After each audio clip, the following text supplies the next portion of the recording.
Okay, so we are done with the 300M. They're great cars, especially if you have a very strict budget.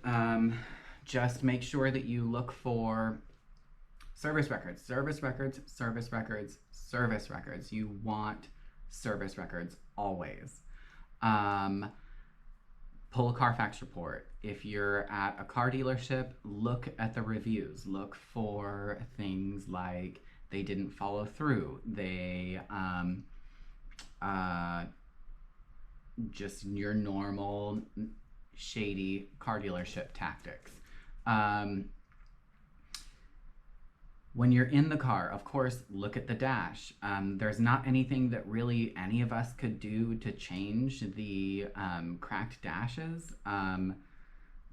I've looked into different types of ways to fix them, and nothing really stands out as being good enough for me.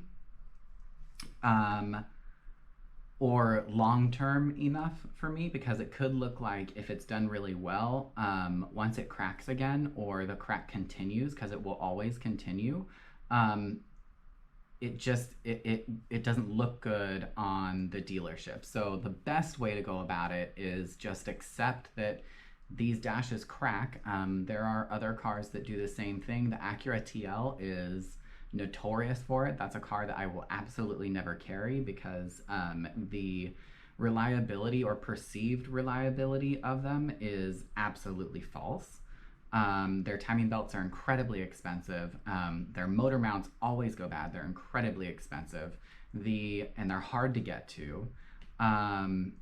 Their leather shatters. The dashes like to shatter. And so, but the same thing with the 300M, the leather actually is of better quality than the Acura's. Reliability and ease to work on the car, I would say, is about the same. The 300M isn't that easy to work on. It's actually a very difficult car in some ways, especially if you're doing anything with the power steering system. There is a power steering line that goes all along the bottom front bumper, and and I think it's actually the power steering cooler, but it goes all along the bottom of the bumper, and then it loops around. It's shaped like a big U. It loops around and goes back up to, I believe, the pump, but or the reservoir. It might be the return hose. Anyways, that's incredibly expensive, and they are known to burst. So I think it was like $600 or $700 on the last 300M that I had to get that replaced, because I couldn't do it. At any rate, those are the things to look for. Make sure that your timing belt is done.